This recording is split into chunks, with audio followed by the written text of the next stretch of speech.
ఒక నరుని యొక్క జీవితము చాలా సాదృశ్యమైనటువంటిది, చాలా ఉన్నతమైనటువంటిది.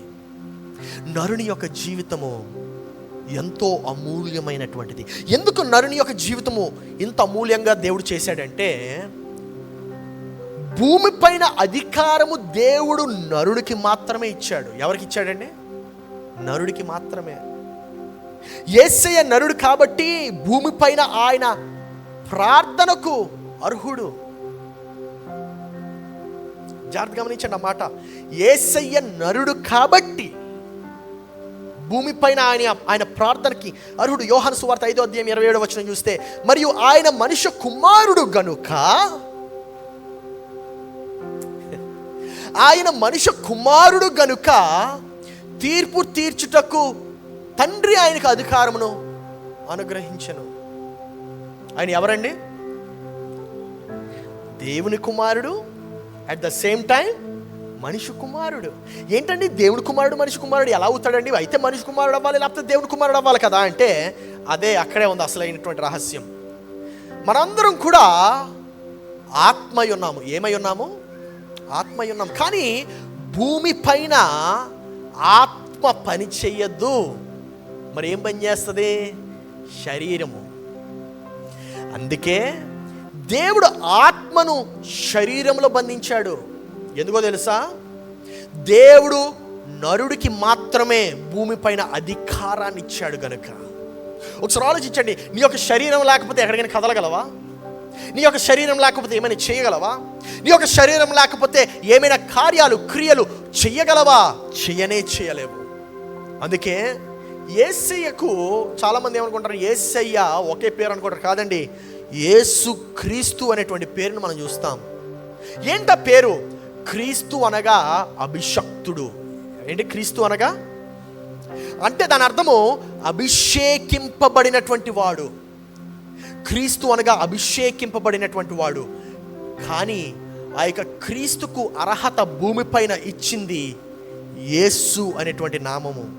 ఏంటండి కొంచెం తికమగ్గా మాట్లాడుతున్నారంటే ఓపిక పట్టండి, ఇప్పుడే మీకు క్లారిఫై చేస్తాను. క్రీస్తు అనగా అభిషేకము, అభిషేకింపబడినటువంటి వాడు. యేసు అనగా ఆ యొక్క శరీరము లేకపోతే దేహము. సో ఆ అభిషేకింపబడినటువంటి వానికి భూమిపైన అధికారం ఇచ్చింది యేసు అని నామము. ఇంకా కొంచెం లోతుగా తీసుకెళ్తాను, జాగ్రత్త గమనించండి. హెబ్రీయులకు రాసిన పత్రిక 10వ అధ్యాయం 5వ వచనము ఇలా చెప్తుంది, కాబట్టి ఆయన ఈ లోకమందు ప్రవేశించుచున్నప్పుడు, ఒక్కసారి పాజ్ అవ్వండి అక్కడే, ఒకసారి గమనించండి ఆ పదాన్ని. ఆయన అనగా క్రీస్తు ఈ లోకమందు ప్రవేశించినప్పుడు ఇలాగూ చెప్పుచున్నాడు అంట. ఏమని? బలి అర్పణయు నీవు కోరలేదు గాని నాకొక శరీరమును అమర్చితివి అంటున్నాడు. దాని అర్థం ఏంటో తెలుసా? చూడండి, ఆయన ఈ లోకమందు ప్రవేశించినప్పుడు, అంటే ఆయన లోకంలో ప్రవేశించక ముందే ఆయన ఉన్నాడు. హల్లెలూయా. ఎవరు? క్రీస్తు. ఆయన లోకమందు ప్రవేశించక ముందే ఉన్నాడు. కానీ బలి అర్పణ నీవు కోరలేదు కానీ నాకొక ఆ శరీరం ఎవరు? యేసు. నా ప్రియ సంగమా, నీవు కూడా అదే ఉన్నావు తెలుసా? నీవు శరీరము కాదు, నీవు ఆత్మయున్నావు. నా ప్రియ సంగమా, ఈరోజు నేను అడిగేటువంటి ఒకే ఒక ప్రశ్న, దేవుడు నీకు ఇచ్చినటువంటి ఆత్మతో, దేవుడు నీకు ఇచ్చినటువంటి శరీరముతో నువ్వేం చేస్తున్నావు?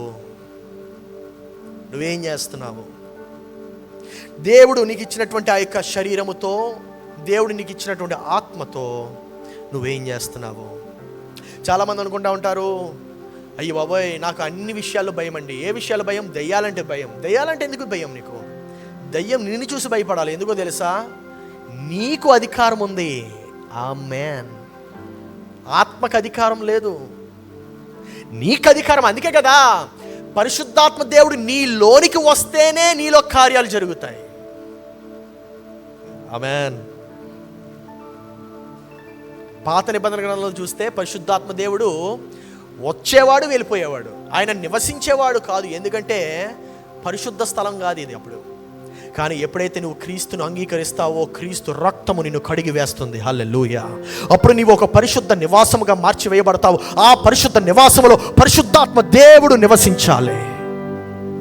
నా ప్రియ సంగమా, దయ్యాన్ని చూసి నువ్వు భయపడుతున్నావా? నిన్ను చూసి దయ్యం భయపడాలా? నిన్ను చూసి దయ్యం భయపడాలి. ఆమేన్. అది నీకుండే అధికారం. నీ యొక్క అధికారము కానీ నీకు తెలిస్తే నిన్ను ఎవరు ఆపలేరు. Nobody can stop you. నా ప్రియ సంగమా, చూడండి, 1 కొరింథీయులకు రాసిన పత్రిక 6వ అధ్యాయం 13వ వచనంలో చెప్తుంది, భోజన పదార్థములు కడుపు భోజన పదార్థములకును నియమింపబడి ఉన్నవి. దేవుడు వాటిని నాశనము చేయును. దేహము జారత్వము నిమిత్తము కాదు గాని ప్రభువు నిమిత్తమే. ప్రభువు దేహము నిమిత్తమే. ప్రభువు, చాలామంది అనుకుంటారు ప్రభువుకి నా మనసు ఇచ్చేస్తాను, ప్రభువుకి నా ఆత్మ ఇచ్చేస్తాను. కరెక్టే, ఇచ్చేస్తావు. కానీ ప్రభువుకి కావాల్సింది నీ యొక్క దేహము కూడా. ప్రక్కవారు తిరిగి చెప్పండి, దేవుడికి నీ దేహం కావాలని చెప్పండి. So take care of it. Amen. అందుకనే ఈ 12 రోజులు ఉపవాసం ఎందుకు పెట్టానో తెలుసా? మీ దేహానికి పట్టినటువంటి తుప్పు ఊడిపోవాలని. చప్పటి కూడా దేవుని స్తోత్రాలు చెల్లించండి. హల్లెలూయా, హల్లెలూయా. మన దేహానికి పట్టినటువంటి తుప్పు ఊడిపోవాలి. ఆమేన్. సర్వీసింగ్ అయిపోవాలి ప్రతి శరీరము. హల్లెలూయా. పాస్టర్ గారు, నా వల్ల కాదు. అవుతుంది. ఇలా చెప్పినప్పుడు వెంటనే దెయ్యం మాట్లాడుతుంది, నా వల్ల కాదు, నా వల్ల కాదు. నా వల్ల అవుతుంది. అందరూ చెప్పండి, నా వల్ల అవుతుంది. చూడండి, నమ్మండి, ఫస్ట్ వస్తుంది, అవుతుంది. You can start doing it. యెషయా గ్రంథం 9వ అధ్యాయం 6వ వచనం చూడండి, ఏలయనగా మనకు శిశువు పుట్టెను. మనకు ఏంటండి శిశువు పుట్టడం ఏంటి? కుమారుడు అనుగ్రహింపబడ్డం ఏంటి? చెప్పండి, మీరే ఆన్సర్ చెప్పాలి. ఇప్పుడు శిశువు ఎవరు? యేసయ్య. కుమారుడు ఎవరు? సర్వోన్నతుడు. హల్లెలూయా. చూడండి, కుమారుడు పుట్టలేదు, కుమారుడు అనుగ్రహింపబడ్డాడు. The spirit is given, the body is born. Hallelujah, hallelujah. నా ప్రియ సంగమా, ఈరోజు నీ దేహములో దేవుడు నివసిస్తున్నాడా? ఒకసారి ప్రశ్నించుకో. నివసించట్లేదా? No problem. ఒక్కసారి యేసు ప్రభువును అంగీకరించు. He starts living in you. Amen. He will start living in you. He will start living in you. నా ప్రియ సంగమా, ఈరోజు నేను అడిగే ఒకే ఒక ప్రశ్న, ఆ ప్రశ్నతో మీరు తిరిగి వెళ్ళాలని ఆశపడతాను. ఇందాక మనం విన్నాము ప్రేమ గురించి. ఇదంతా ప్రేమ ఉంది కనుకనే చేస్తున్నాం. హల్లెలూయా. మీరు నశించిపోవడం ఎవరికి ఇష్టం లేదు, దేవునికే ఇష్టం లేదు. మిమ్మల్ని సృష్టించినటువంటి వాడు. నేను నశించిపోవడం ఆయనకి ఇష్టం లేదు. అందుకే మారు మనసు పొందాలి. హల్లెలూయా. ఈ యొక్క 12 రోజులు మనం ఉపవాస కూటాలు జరుపుతుంటుండగా మీరు అనుకోవచ్చు, పాస్టర్ గారు 12 రోజులు నేను రావాలంటే కష్టం అండి. కష్టం కాదు, ఏం పర్లేదు. కష్టము యేసయ్య కొరకు విడిచిపెట్టు, నష్టము యేసయ్య కొరకు విడిచిపెట్టు.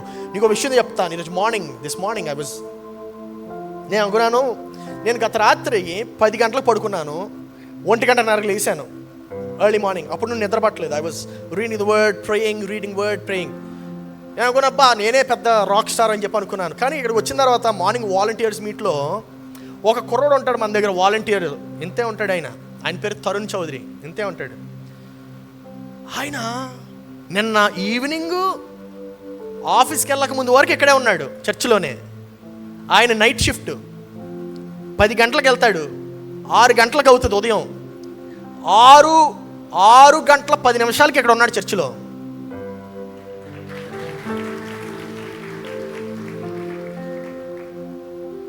చెప్తున్నా కదా, మన మధ్యన చాలా మంది ఉన్నారు అలాగా. నువ్వు అనుకుంటున్నావు అవ్వదని, అంత లేదు. సమస్తము సాధ్యము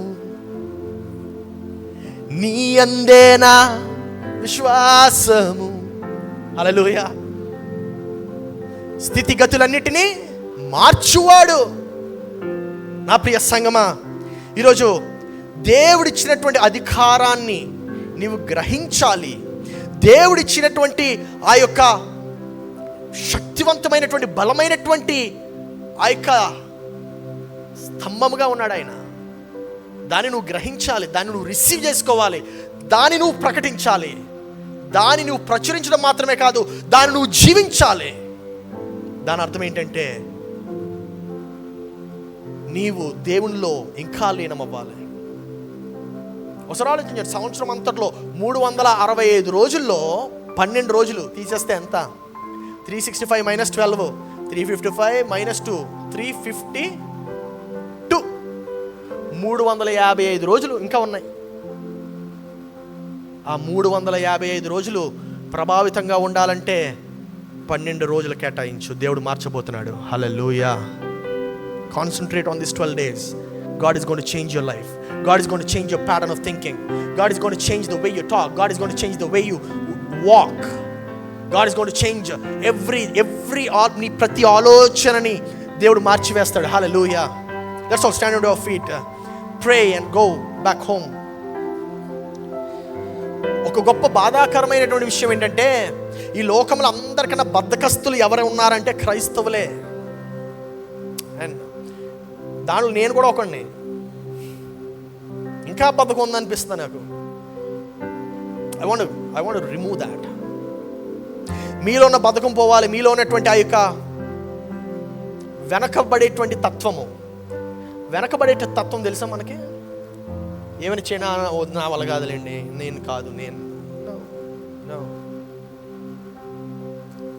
మొన్న శుక్రవారము 20 సంవత్సరాల కుర్రోడు అద్భుతమైనటువంటి మెసేజ్ ఇచ్చాడు. అద్భుతమైనటువంటి message.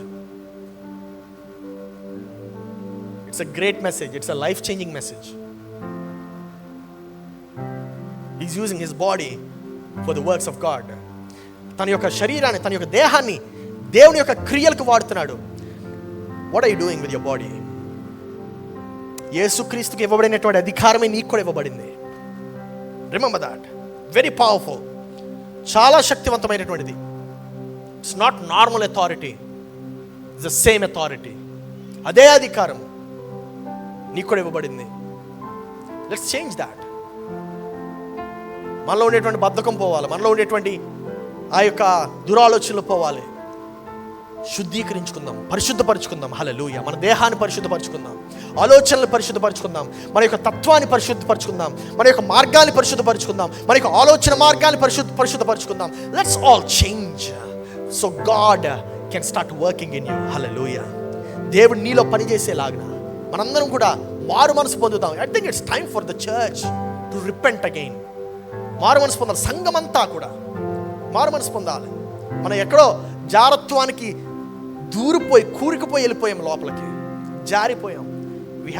we drifted away from the main point of God, from the center focus of God. మరలా మన యొక్క జీవితాన్ని సరి చేసుకుందాం. ఈ యొక్క ఉపవాస కూటాలు వాడుకుందాం. ఈ యొక్క లెంట్ సీజన్ వాడుదాం. let there be a permanent change because of this temporary situation. Hallelujah. Let's change. Let's pray. దేవానికి వందనాలు చెల్లిస్తున్నాము. దేవ యొక్క వాక్యమునైనా నీవు ఇచ్చినటువంటి వాక్యము బలమైనటువంటిది, శక్తివంతమైనది అయ్యా.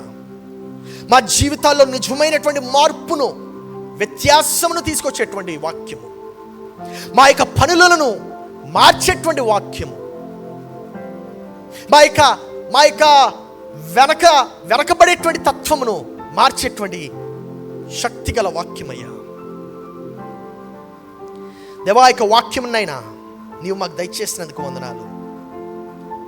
దేవా ఇంకా ఎవరిలో అయితే ఆ యొక్క చీకటి వెంటాడుతుందో యేసు నామములో ఆ యొక్క చీకటిని పారద్రోలమని పలుకుతున్నాను. ఇంకా ఎవరిలో అయితే ఆ యొక్క బద్ధకం అనేటువంటి ఆ యొక్క దురాత్మ ఉన్నదో యేసు నామములో let that spirit of laziness be gone in Jesus name.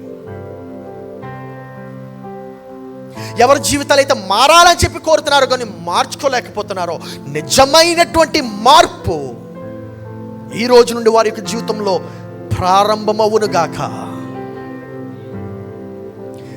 ఎవరైతే స్వస్థతల కోసం ఎదురు చూస్తున్నారో, ఎవరైతే గొప్ప కార్యాలు వారి జీవితంలో జరగాలని చెప్పి ఎదురు చూస్తున్నారో, ఆ కార్యాలు, ఆ స్వస్థతలు వారి జీవితంలో సర్వోన్నతమైనటువంటి యేసు క్రీస్తు నామములో జరుగును గాక. ఫలభరితమైనటువంటి జీవితం దయచేయము. ఈ యొక్క లోకానికే మేము వెలుగై ఉన్నామని చెప్పావు. ఆ యొక్క వాక్యాన్ని నిజము చేయడానికి సహాయం చేయము. ఈ యొక్క లోకానికే మేము జ్ఞానమును, తెలివిని అందించేటువంటి వారుగా మమ్మల్ని తయారు చేయము. నీ శక్తితో నింపుము. నీ ఘనత మా ద్వారా చూపించుము. నీ పాత్రగా మమ్మల్ని మార్చుకొనుము. యేసు పరిశుద్ధ నామములో అడిగి ప్రార్థిస్తున్నాము తండ్రి. ఆమేన్.